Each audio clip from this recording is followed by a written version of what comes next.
The massive space station hung in the void like a jeweled crown, its crystalline spires stretching for kilometers in every direction. Ships from dozens of worlds docked at its outer rings, their alien designs creating a spectacular display of galactic engineering. Today was different from any other day in 3,000 years. For the first time since the Great Expansion Wars, a new species would join the Galactic Council. Ambassador Thrall adjusted his ceremonial armor as he walked through the corridors of power. His 4 eyes took in the familiar sights of delegates from across known space, all gathering for what most considered a simple formality. The humans had somehow managed to achieve faster-than-light travel and had made peaceful contact with 3 different species. They had proven they understood basic galactic law and had shown no signs of immediate aggression. By the ancient rules, they qualified for membership, but qualifying and contributing were very different things. Thrall had seen dozens of species join the council over his long lifetime. Most took their place quietly among the junior members, learning from their betters and contributing little for the first few centuries. The humans would likely follow the same pattern. After all, they came from a single world and had barely begun to explore their own solar system when the Council first noticed them. Chancellor Vorth of the Nexari Federation checked her cybernetic implants as she reviewed the human files one final time. The data was impressive in its own way. The species had achieved remarkable population growth and had developed sophisticated technology despite being confined to one planet for most of their history. But they had also shown disturbing tendencies toward violence and conflict. Their history was filled with wars that consumed entire continents and weapons capable of destroying their homeworld. Such aggressive tendencies usually burned themselves out before a species achieved interstellar travel. The fact that humans had survived their own violent nature was interesting, but it hardly qualified them for anything beyond basic membership. They would need centuries of guidance from more advanced civilizations before they could contribute meaningfully to galactic society. The Great Assembly Hall buzzed with quiet conversation as representatives took their seats. Energy beings floated in containment fields alongside crystalline entities that sang in harmonic frequencies. Massive creatures from high-gravity worlds sat next to delicate insectoid beings, whose thoughts moved at speeds that required mechanical translation. This was the heart of galactic civilization, where decisions affecting trillions of lives were made with careful deliberation. High Counselor Zephan drifted to his position at the center of the chamber. As one of the ancient Luminar, he had witnessed the formation of the council itself. His energy form pulsed with the weight of millennia, and his voice carried the authority of ages when he spoke through the translation matrix. The ceremony would be brief and straightforward. The humans would accept their place, swear the traditional oaths, and begin their long journey toward full participation in galactic affairs. The chamber doors opened with a deep, resonant tone that seemed to come from the station itself. 3 figures entered and walked down the central aisle with measured steps. They moved neither quickly nor slowly, showing neither fear nor arrogance.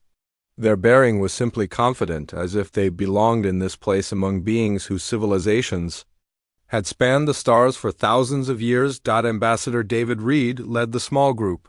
His graying hair and lined face spoke of experience, while his calm eyes seemed to take in everything without judgment. Behind him walked Dr. Amy Liu, whose slight frame concealed a brilliant mind that had helped design humanity's first interstellar ships.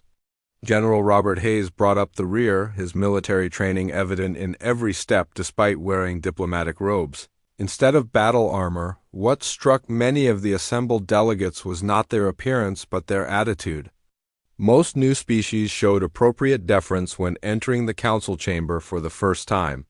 Some displayed fear at the vast array of alien intelligences. Others showed wonder at the technological marvels surrounding them. The humans showed interest and respect, but not the overwhelming awe that was expected. They stopped at the designated position in the center of the chamber and waited patiently as High Counselor Zephan began the ancient ritual. His words had been spoken to dozens of species over the millennia, welcoming them into the community of spacefaring civilizations and explaining their responsibilities as junior members of the Galactic community, the humans listened politely as the translation matrix converted Zephin's energy patterns into words they could understand. They showed no surprise at learning they would have limited voting rights for their first century of membership. They nodded appropriately when told they would need to contribute a percentage of their resources to the Common Defense Fund. They seemed to accept that their opinions would carry little weight in council deliberations until they had proven themselves worthy of greater responsibility. When the formal welcome concluded, High Counselor Zephin posed the ritual question that had been asked of every new species for 3,000 years. Did the representatives of Earth accept the terms and conditions of junior membership in the Galactic Council? Did they swear to uphold the ancient laws and customs that had maintained peace across the galaxy for millennia? Ambassador Reed stepped forward as expected, but instead of speaking the traditional words of acceptance, he did something that sent shock waves through the assembled delegates. He smiled. Not the nervous smile of someone overwhelmed by the moment, but the confident smile of someone who had been planning for this exact situation. His words were polite but revolutionary. Instead of accepting the standard terms of membership, he requested modifications to the ancient compact. He spoke of proposals and alternatives as if humanity had something to offer beyond simple compliance. He suggested changes to a system that had governed galactic civilization since before his species had learned to use fire. The silence that followed was unlike anything the council chamber had experienced. In 3 millennia, no new species had ever questioned the terms of membership.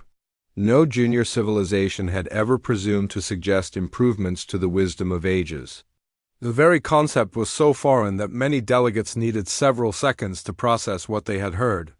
Ambassador. Thrill's scales shifted from ceremonial gold to angry crimson as the implications sank in. These humans, barely advanced enough to qualify for membership, were attempting to negotiate with the greatest governing body in the galaxy.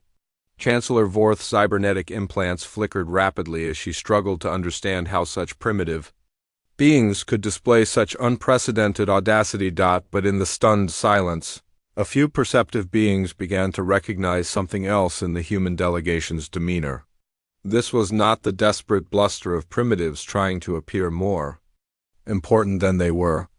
This was the calm confidence of beings who genuinely believed they had something valuable to offer. The question that began forming in the minds of the wisest council members was simple and terrifying. What if the humans were right? The communication array aboard the human research vessel Discovery had been monitoring galactic transmissions for over 50 years.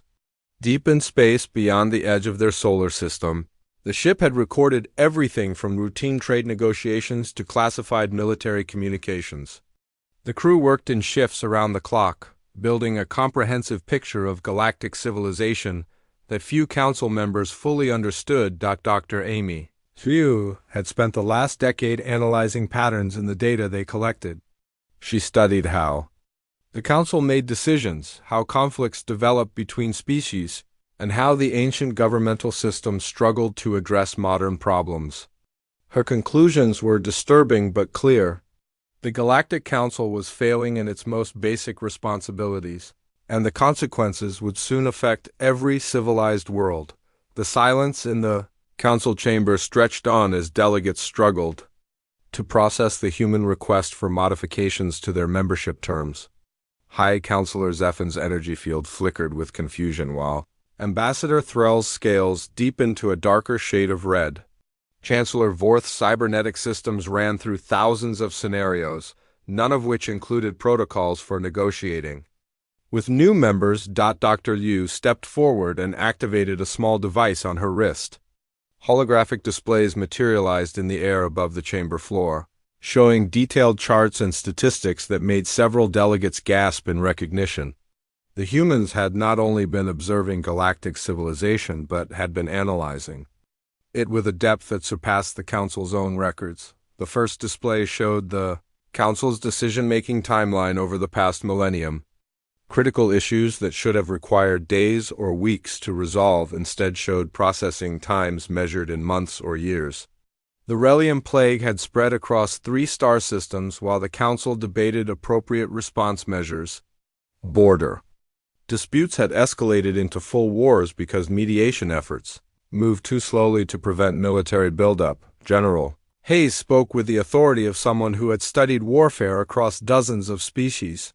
He explained how the Council's requirement for unanimous consent had created a system where any single member could paralyze the entire government.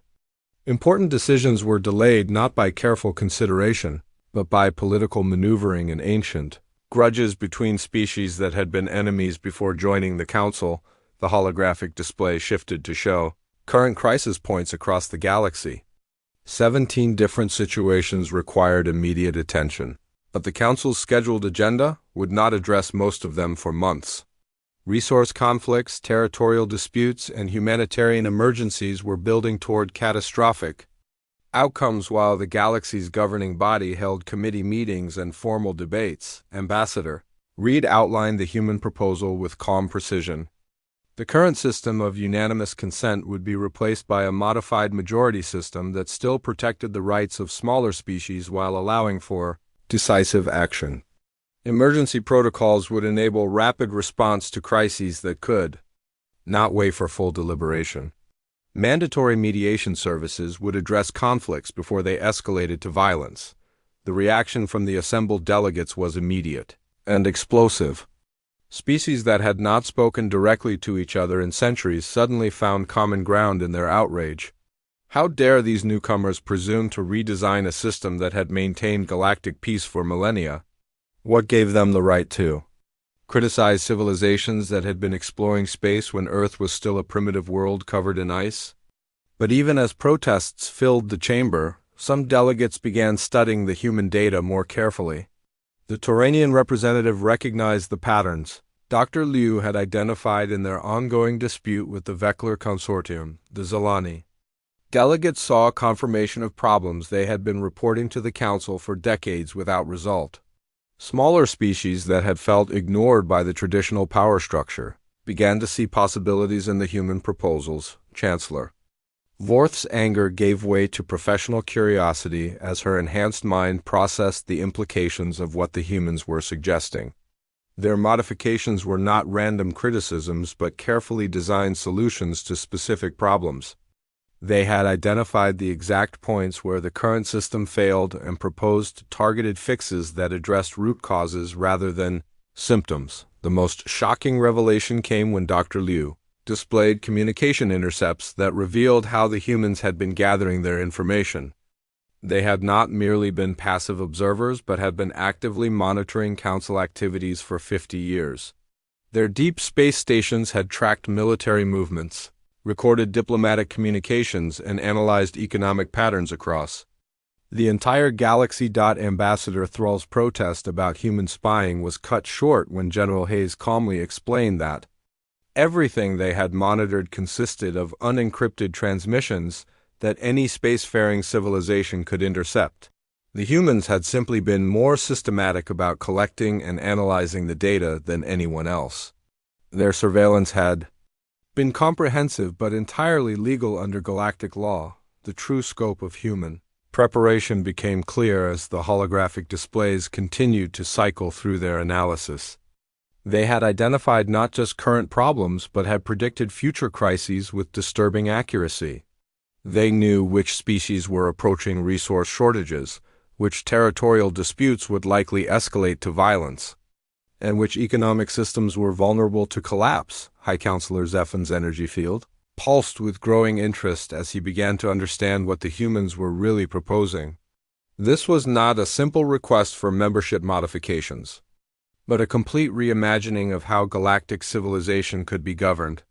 They were offering solutions to problems that had plagued the Council for centuries. The chamber gradually grew quieter as delegates realized the magnitude of what they were witnessing. The humans had not come seeking membership in the existing system, but partnership in creating something entirely new. They had spent decades preparing for this moment, studying galactic civilization with the same intensity that had allowed them to survive and thrive on their own violent world. Dr. Liu's final display showed a projected timeline of galactic events under both the current system and their proposed modifications. The differences were stark and compelling. Conflicts that would consume entire star systems under the traditional approach could be resolved through early intervention and effective mediation. Economic collapses that would devastate millions of lives could be prevented through proactive monitoring and support systems. Ambassador Reed concluded their presentation with words that would echo through galactic history. The humans were not asking for special treatment or demanding immediate senior status in the council hierarchy. They were offering their expertise and experience to help solve problems that threatened the stability of galactic civilization itself. They had come not as supplicants seeking acceptance, but as partners offering solutions. The silence that followed was very different from the shocked quiet that had greeted their initial request. This was the silence of minds grappling with possibilities they had never considered. The humans had demonstrated not just criticism of the current system, but detailed knowledge of how to improve it. They had shown that their species possessed something the galaxy desperately needed but had never recognized it. The question now facing every delegate in the chamber was whether they would have the wisdom to accept help from an unexpected source. The humans had shattered every expectation about new species joining the council. The real question was whether galactic civilization was ready to shatter its own expectations about how the galaxy should be governed. The blue planet rotated slowly in the holographic display, its surface a swirling mixture of white clouds, deep oceans, and green-brown continents. Earth looked peaceful from space, giving no hint of the violent history that had shaped the species. Now, standing before the Galactic Council, Dr. Liu gestured toward the image as she began to explain why humanity believed it was qualified to offer solutions to galactic problems. Most species achieved interstellar travel after centuries of peaceful development under unified planetary governments. The usual pattern involved gradual technological advancement, followed by careful expansion into space once social conflicts had been resolved. Humanity had followed a completely different path, one that made them unique among all known civilizations. The holographic display shifted to show ancient battlefields where primitive humans fought with bronze weapons and wooden shields. The images progressed through time, revealing increasingly sophisticated methods of warfare as the species developed iron, gunpowder, mechanized weapons, and finally nuclear devices capable of destroying their entire world. Most galactic observers had expected humanity to destroy itself long before achieving SPACEFL IGHT. But something remarkable had happened instead. Rather than destroying themselves or stagnating in endless conflict, humans had learned to create institutions that could manage their violent tendencies without eliminating them entirely. They had developed the concept of laws that applied even to the most powerful nations, international organizations that could coordinate responses to global crises, and economic systems that made cooperation more profitable than conquest. General Hayes explained how this process had worked in practice. The same competitive drive that had fueled thousands of years of warfare had been channeled into technological development, economic competition, and exploration. Nations that had been bitter enemies learned to work together when faced with challenges that threatened everyone equally. The species that had nearly destroyed itself multiple times had become experts at preventing and resolving conflicts. The hologram showed the formation of the United Nations, an organization that had started as a forum for discussion between former enemies and had evolved into a system capable of coordinating global responses to everything from natural disasters to economic crises. Peacekeeping forces wearing distinctive blue helmets had intervened in conflicts around the world, not to impose the will of stronger nations, but to create space for negotiations and peaceful resolutions. Chancellor Vorth's cybernetic implants processed the implications of what she was seeing. Her own species had achieved technological advancement through careful planning and logical progression, avoiding the chaos and destruction that marked human history. But they had never faced the challenge of unifying a world filled with competing nations and conflicting ideologies. The humans had not only survived such challenges, but had thrived because of them. The display shifted to show more recent human achievements that demonstrated the practical results of their approach to conflict. Resolution. Global poverty rates had declined dramatically as wealthy nations learned to invest in developing regions rather than exploiting them. International cooperation on environmental issues had prevented planetary ecological collapse despite massive industrial development. Communication networks connected every corner of the world, allowing instant coordination between continents. Dr. Liu highlighted the key insight that made human experience relevant to galactic civilization. Unity did not require uniformity, and peace did not require the elimination of disagreement. The most stable human societies were those that had learned to harness diversity and channel conflict into productive competition rather than trying to suppress differences entirely. Ambassador Threll's scales had shifted from angry red to thoughtful purple as he listened to the human presentation.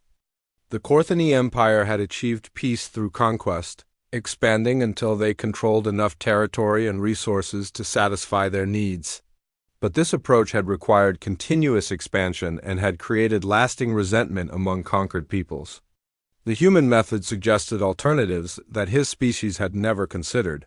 The holographic display now showed detailed statistics about human society that amazed the assembled delegates. Despite having over 8 billion individuals from hundreds of different cultures speaking thousands of languages, humanity had achieved levels of cooperation that surpassed many single-species civilizations. Their crime rates were lower than those of most council member worlds, their economic systems more stable, and their scientific advancement more rapid. But the most impressive aspect of human civilization was its adaptability. Unlike most species that achieve stability through rigid social structures, humans had created systems that could evolve and change as new challenges emerged. Their governments regularly modified their own rules and procedures based on experience and changing circumstances. Their economic systems adapted to new technologies and social needs without requiring complete reconstruction. General Hayes displayed examples of how this adaptability had worked in practice. When new technologies created unemployment, human societies had developed retraining programs and social support systems. When global communication revealed environmental problems, international treaties and enforcement mechanisms had emerged within decades rather than centuries.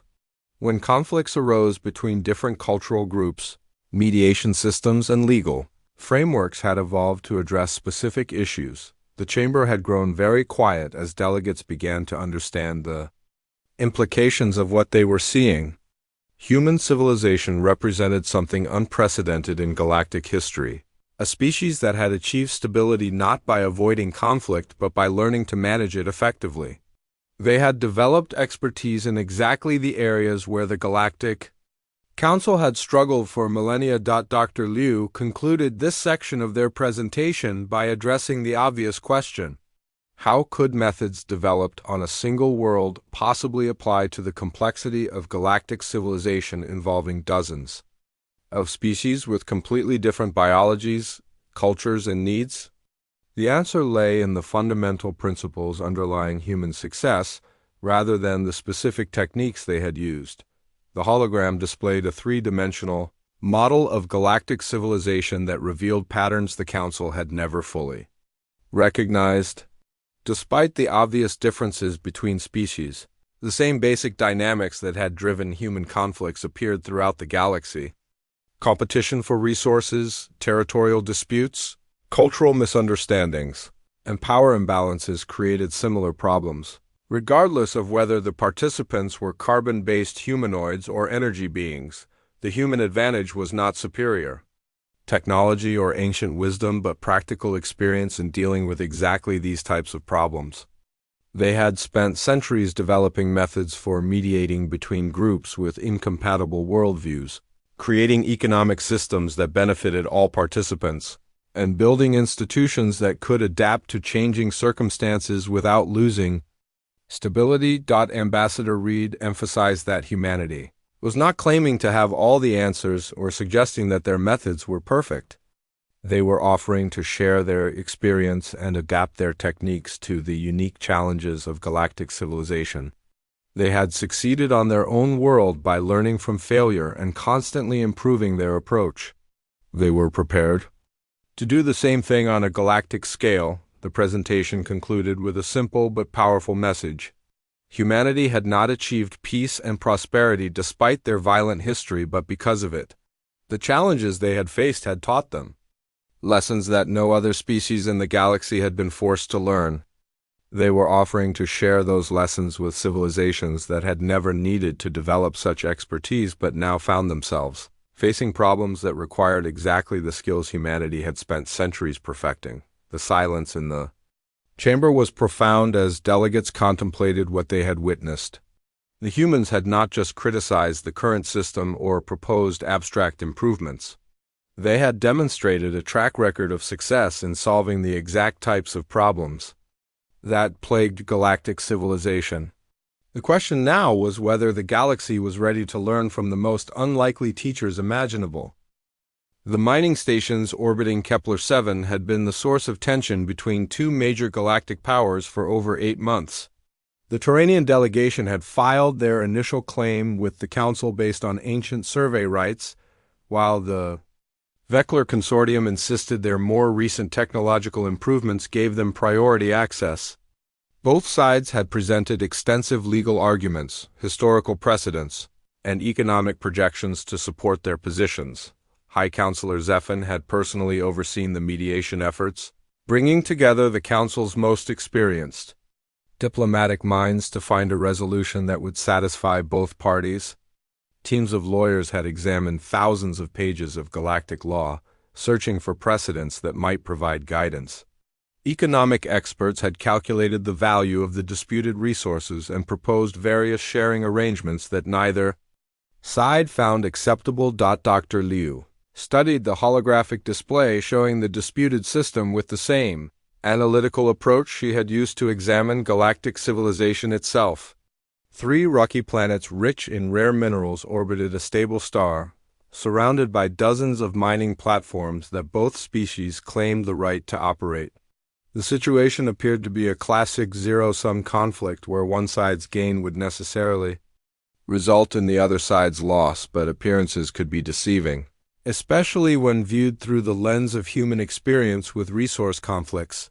Dr. Liu had spent her early career studying similar disputes on Earth, where competing nations had fought over oil reserves, mineral deposits, and territorial waters. The solutions that had emerged from those conflicts often involved approaches that none of the original parties had considered. Chancellor Vorth's cybernetic implants flickered with skepticism as she processed the human claim that they could resolve a dispute that had occupied the Council's best minds for months. The legal complexities alone were staggering, involving competing interpretations of mining rights, territorial sovereignty, and economic jurisdiction. How could newcomers to galactic civilization possibly understand nuances that had escaped seasoned diplomats? The answer became clear when Dr. Liu began explaining her analysis of the real issues underlying the apparent conflict. The dispute was not really about mining rights or legal precedents, but about the resource needs that drove both species to claim exclusive access to the system. The Turanians required specific rare earth elements for their biotechnology industries, while the Vekler needed the same materials for their energy systems. Both species were facing shortages that threatened their civilizations. Traditional diplomatic approaches had focused on determining which party had the stronger legal claim to the disputed resources, but legal victory for one side would still leave the other facing a critical shortage that could destabilize their entire civilization. The human approach was to examine whether the underlying needs of both parties could be satisfied through alternatives that had not been considered. General Hayes activated additional displays showing detailed scans of the Kepler-7 system that revealed information the disputing parties had overlooked. Beyond the 3 contested planets lay an extensive asteroid belt containing approximately 4 billion tons of the same rare minerals that both species needed. Current galactic mining technology would require 2 centuries to extract these resources, economically making them irrelevant to the immediate dispute, but human mining techniques developed during their species' long struggle with resource scarcity offered a different perspective. Earth's asteroid mining operations had been forced to become efficient through necessity, developing methods that could extract materials from space-based sources at a fraction of the cost required by traditional galactic approaches with human technology.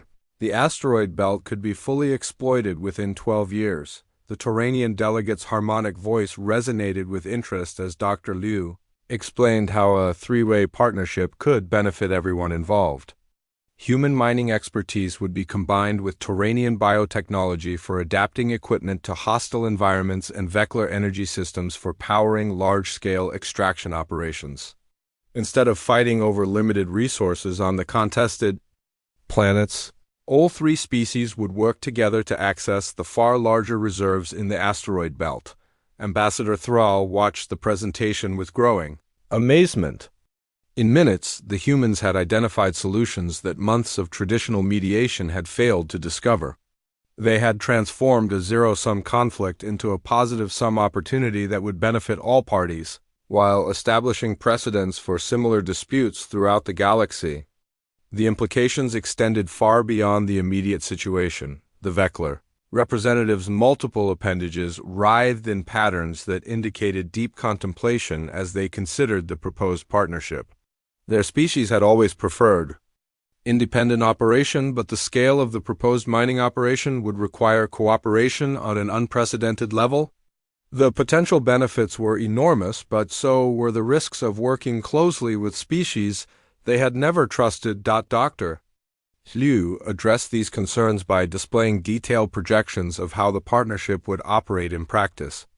Each species would contribute their strongest capabilities while maintaining control over their own technology and personnel. Shared facilities would be governed by agreements that protected everyone's interests while ensuring efficient operation. Risk-sharing arrangements would prevent any single partner from bearing disproportionate costs as problems arose. The chamber buzzed with excitement as delegates began to grasp the full scope of what they were witnessing. The humans had not merely proposed a solution to one specific dispute, but had demonstrated a completely different approach to conflict resolution. Instead of determining winners and losers, they had found ways to make everyone better off than they had been before the conflict began. But Ambassador Reed was not finished with their demonstration. The holographic display expanded to show similar analyses of other ongoing disputes throughout the galaxy.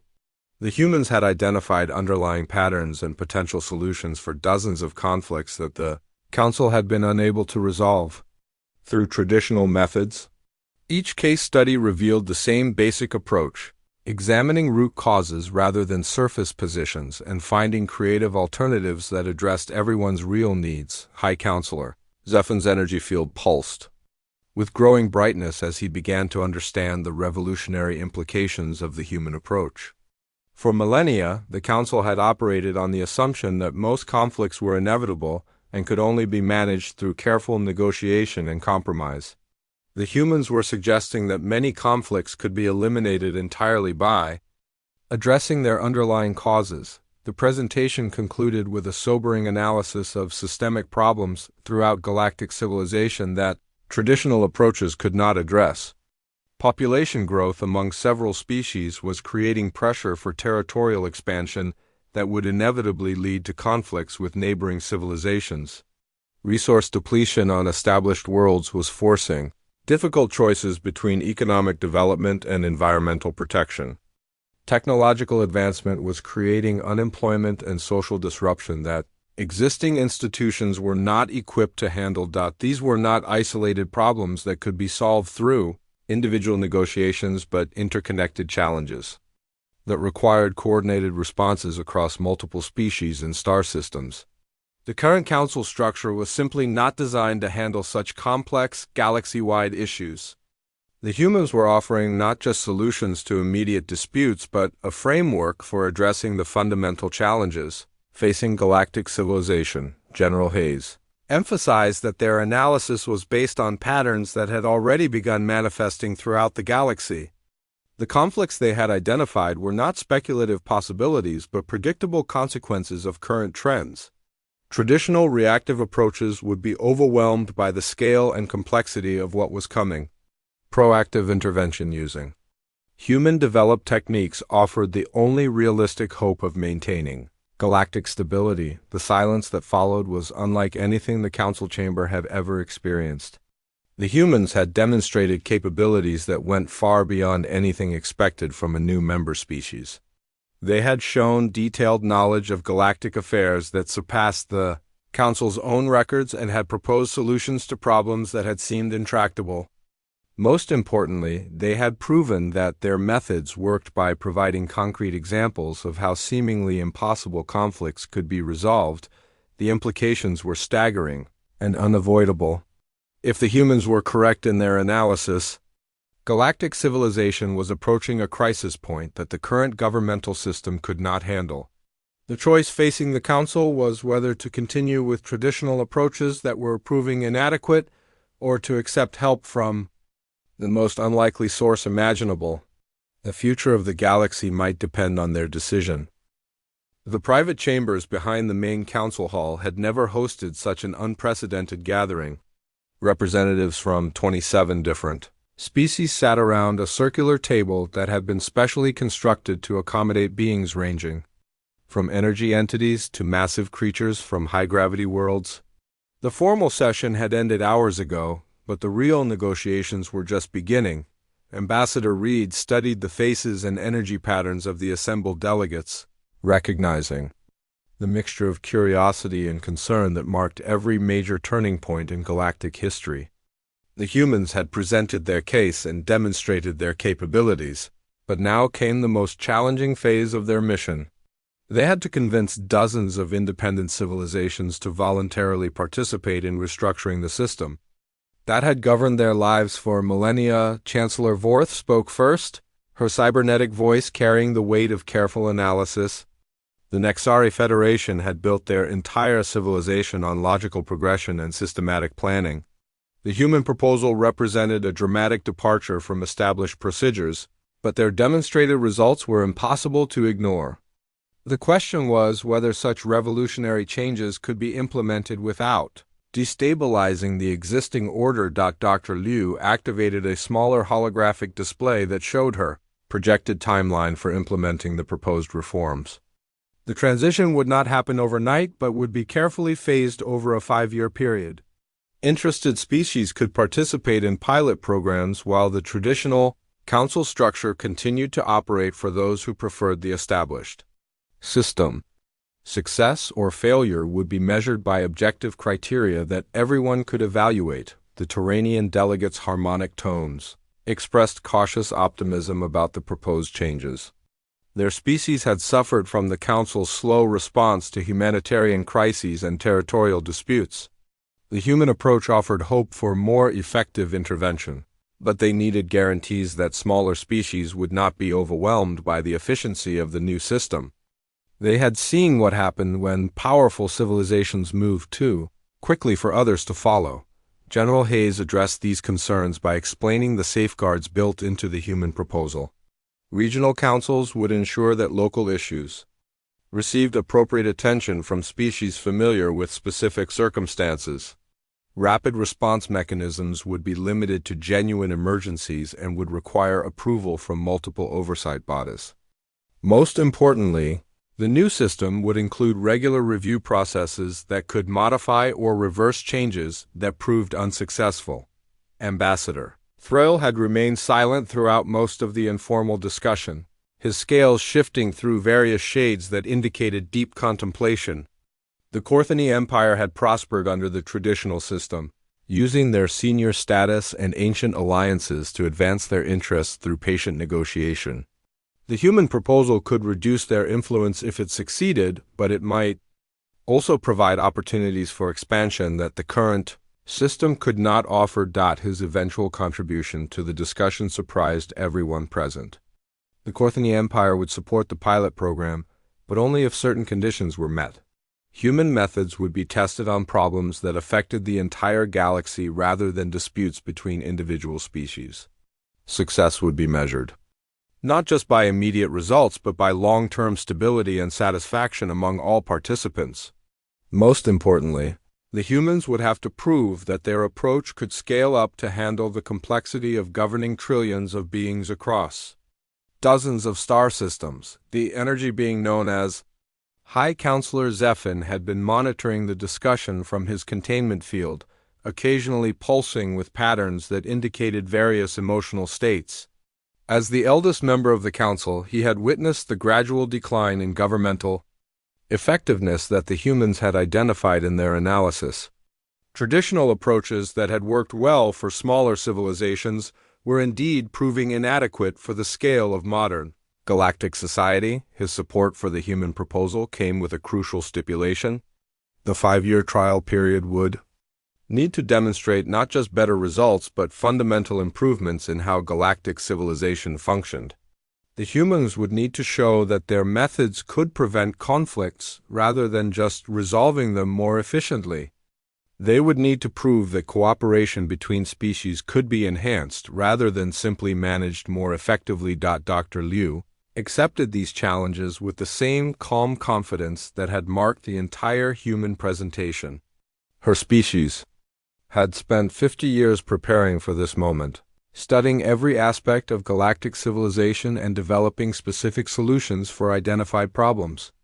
They were not proposing untested theories but practical applications of methods that had been refined through centuries of use on their own world. The discussion continued through the night as delegates raised concerns, proposed modifications, and debated implementation details.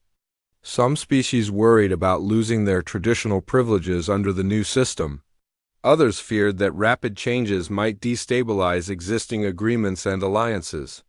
A few questioned whether any species, no matter how capable, should be trusted with such extensive influence over galactic affairs.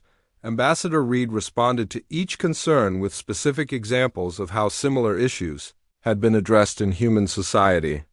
Democratic institutions had been designed to prevent the concentration of power in any individual or group.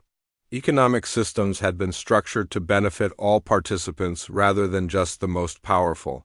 Legal frameworks had been developed to protect minority rights while enabling majority decision-making. These were not theoretical concepts, but proven methods with centuries of successful application. As dawn approached on the station, the informal negotiations reached their conclusion. 27 species representing nearly 60% of galactic civilization agreed to participate in the human pilot program.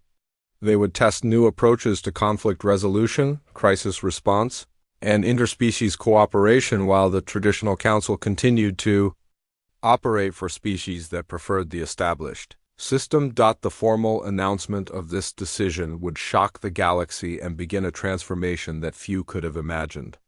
But in the quiet moments after the agreement was reached, the participants understood that they had witnessed something unprecedented.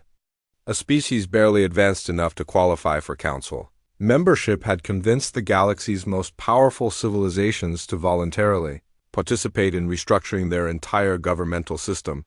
High Counselor Zephyr's energy field pulsed with patterns that conveyed both hope and uncertainty as he prepared to announce the decision to the full council. The humans had shattered every expectation about how new species joined galactic civilization. Now they would have the opportunity to prove that their revolutionary approach could deliver the results they had promised. The next 5 years would determine whether humanity's unique experience with conflict and cooperation could be successfully applied to the challenges facing galactic civilization. Success would mark the beginning of a new era in galactic governance. Failure would reduce humanity to the junior member status that everyone had originally expected. The formal council session that followed the private negotiations was unlike any in recorded history. Instead of the usual ceremonial acceptance of a new junior member, High Counselor Zephyr announced the establishment of an experimental governance program that would operate alongside traditional council structures. The human delegation had negotiated not just membership but partnership in reshaping how galactic civilization governed itself. The reaction throughout the galaxy was immediate and intense. Some species viewed the development as a promising opportunity to address long-standing problems that traditional approaches had failed to solve. Others saw it as a dangerous precedent that could destabilize the careful balance of power that had maintained peace for millennia. Most were simply amazed that newcomers had achieved such unprecedented influence so quickly. Ambassador Reed understood that the real work was just beginning. Negotiating the agreement had been challenging, but implementing it successfully would require everything humanity had learned about managing complex societies. They would need to prove their methods worked on a galactic scale while building trust with species that had every reason to be skeptical of dramatic changes. The first test case would be the Tauranian-Vector mining dispute, which had already generated significant interest throughout the galaxy. If the humans could successfully resolve a conflict that had stymied traditional mediation for months, it would provide powerful evidence for their approach. If they failed, the entire experimental program might collapse before it truly began. Dr. Liu had spent weeks refining the technical details of the proposed three-way partnership, working with experts from all three species to ensure that the mining operation would benefit everyone involved. The engineering challenges were significant, but they were manageable with proper coordination and shared expertise. The real test would be whether beings from completely different cultures could work together effectively on such an ambitious scale. General Hayes focused on the security aspects of the arrangement, recognizing that successful cooperation would require unprecedented levels of trust between species that had previously viewed each other with suspicion.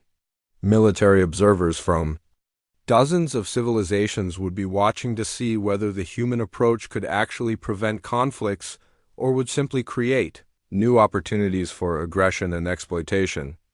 The signing ceremony for the mining partnership agreement took place 6 months after the initial council session, with representatives from all three species participating in a carefully choreographed event that symbolized the new era of galactic cooperation. The holographic displays showed the first joint mining platforms being deployed in the Kepler-7 asteroid belt, with human, Tauranian, and Vector crews working side by side. Early results exceeded even the most optimistic projections. The combined technologies and expertise of all three species created mining capabilities that none could have achieved independently. Resource extraction rates were higher than expected. Costs were lower than projected, and the collaborative work environment led to innovations that benefited everyone involved. Most importantly, the partnership had transformed potential enemies into allies with shared interests in continued success. The success of the mining partnership provided momentum for additional experimental programs throughout the galaxy. Species that had been skeptical of human methods began requesting assistance with their own conflicts and challenges. The humans found themselves mediating territorial disputes, designing economic cooperation agreements, and developing crisis response protocols for civilizations they had never directly encountered.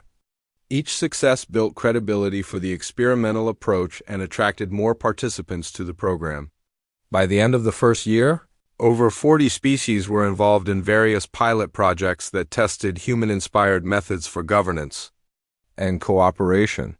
Traditional council operations continued for species that preferred established procedures, but the experimental programs were demonstrating clear advantages in efficiency and effectiveness. The transformation was not without difficulties and setbacks.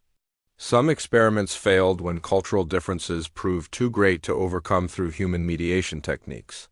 A few species attempted to exploit the new cooperative frameworks for their own advantage, requiring the development of more sophisticated safeguards and enforcement mechanisms. Several traditional council members actively opposed the changes, viewing them as threats to their established privileges and influence, but overall, the results were undeniably positive. Conflicts that had persisted for decades were resolved through creative problem-solving that addressed underlying causes rather than surface symptoms. Economic cooperation between species increased dramatically as new frameworks made beneficial partnerships easier to negotiate and maintain. Crisis response times improved from months to days as streamlined decision-making processes eliminated bureaucratic delays. High Counselor Zephin's energy field had grown brighter over the months as he observed the progress of the experimental programs. The ancient Luminar had lived through numerous attempts to reform galactic governance, most of which had failed due to resistance from established interests or inability to handle the complexity of interspecies relations. The human approach was succeeding where others had failed because it was based on practical experience rather than theoretical ideals. As the 5-year trial period approached its conclusion, the evidence was overwhelming. The experimental programs had not only succeeded in their immediate goals, but had fundamentally improved how participating species interacted with each other. Trust levels between former enemies had increased, economic prosperity had expanded, and the frequency of serious conflicts had declined dramatically among program participants. The final evaluation session brought together representatives from every species in the galaxy to assess the results and decide the future of galactic governance. The statistics spoke for themselves, but more important was the testimony of species that had directly experienced the benefits of the new approach. Former enemies spoke of newfound cooperation. Economic partners described unprecedented prosperity, and crisis survivors thanked human mediators for interventions that had saved millions of lives. The vote to permanently adopt the experimental governance structure was not unanimous, but it was decisive. 68% of galactic civilization chose to participate in the new system, while the remainder opted to continue with traditional council procedures. The galaxy would be governed by parallel structures that allowed each species to choose the approach that best served their needs and values. Ambassador Reed stood before the assembled delegates as the results were announced, reflecting on the journey that had brought humanity from the edge of their solar system to partnership in governing galactic civilization. His species had offered their experience and expertise, but the real achievement belonged to every civilization that had been willing to consider new possibilities and work toward better solutions. The humans had indeed shattered expectations about how new species joined the Galactic Council. But more importantly, they had helped the galaxy shatter its own expectations about what was possible when beings chose cooperation over conflict and innovation over tradition. The universe had been waiting for someone to ask the simple question that started it all. What if there was a better way?